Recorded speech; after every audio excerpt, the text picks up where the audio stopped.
여호수아 12장에 보면 이스라엘이 정복한 나라의 왕들이 기록이 되어 있습니다.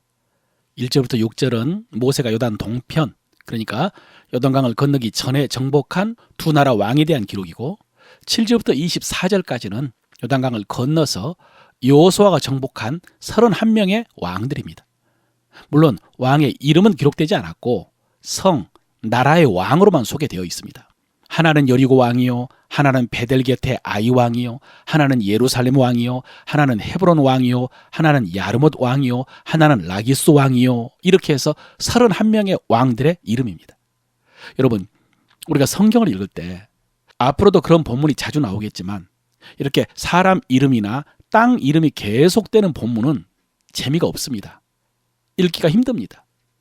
그래서 이런 본문을 읽을 때 우리는 그렇게 재미없게 반복되는 본문을 기록한 이유를 묵상하는 것이 유익합니다.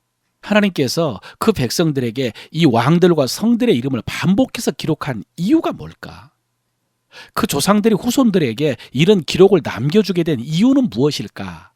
이런 것들을 묵상할 때에 우리가 하나님의 뜻을 알 수가 있습니다. 오늘 본문은 성, 지명이라서 읽기조차 힘든 본문이기 때문에 우리에게는 재미가 없지만은, 그런데 여러분, 그 전쟁에 참여했던 군인들 입장에서는 굉장한 무용담입니다.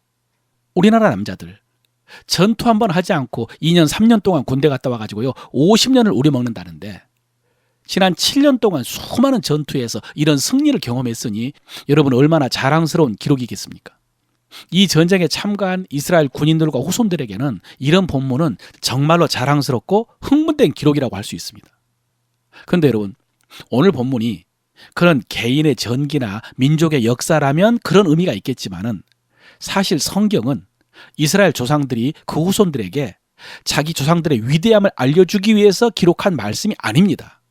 더 엄밀하게 말하면 구약 성경은 이스라엘 조상들의 실패한 이야기라고 할 수 있습니다.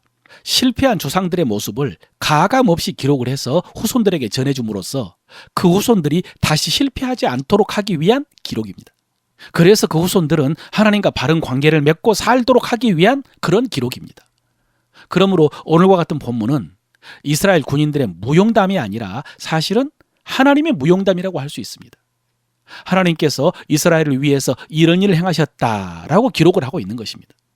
그리고 하나님께서 행하신 일들을 기억하는 것이 축복이다라고 가르쳐주고 있는 것입니다.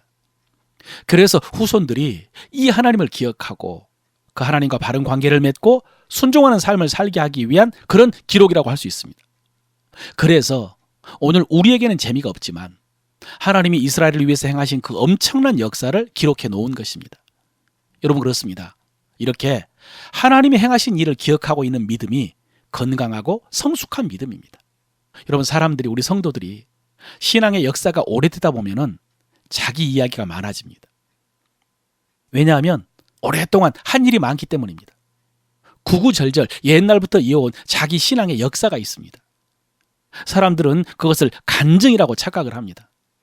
그런데 여러분, 그것은 간증이 아니라 자기 자랑이 될 수 있습니다. 진짜 간증은 내 이야기가 아니라 하나님 이야기입니다. 내가 한 일보다 더 중요한 것이 하나님이 행하신 일입니다. 이렇게 하나님의 역사를 기억하고 간직하고 사는 사람의 믿음이 건강한 믿음입니다. 그 역사에 근거해서 오늘도 확신 가운데 사는 사람이 건강한 믿음의 사람입니다. 사랑하는 성도 여러분, 여러분이 지금까지 주님을 위해서 어떤 일을 하셨습니까? 여러분 교회에서 무슨 일을 어떻게 하셨습니까? 그 이야기를 통해서 다른 사람들에게, 후손들에게 무엇을 전해주고 싶으십니까? 그런데 여러분, 그것보다 하나님의 역사를 전해주는 것이 그들을 세우고 살리는 일임을 기억하시길 바랍니다. 그렇다면 하나님께서 무슨 일을 행하셨습니까? 하나님께서는 독생자를 이 세상에 보내주셨습니다. 우리를 위해 독생자를 십자가에 내어주셨습니다. 하나님의 아들 예수 그리스도께서 우리 죄를 대신해서 십자가에서 저주와 심판을 당하셨습니다. 그리고 그분이 죄와 사망의 권세를 이기시고 부활하셨습니다. 하나님께서 성령을 보내서 영원토록 우리와 함께해 주셨습니다. 뿐만 아니라 하나님의 은혜로 믿음 주셔서 자녀 삼아 주셨습니다. 지금까지 눈동자와 같이 지켜주시고 우리에게 거룩한 하나님의 일을 맡겨주셨습니다. 그리고 지금도 우리를 통해서 그 하나님의 뜻을 이루어 가십니다. 사랑하는 성도 여러분, 이 일이 작은 일이 아니지 않습니까? 하찮은 일이 아니지 않습니까? 놀랍고 놀랍고 놀라운 일이죠.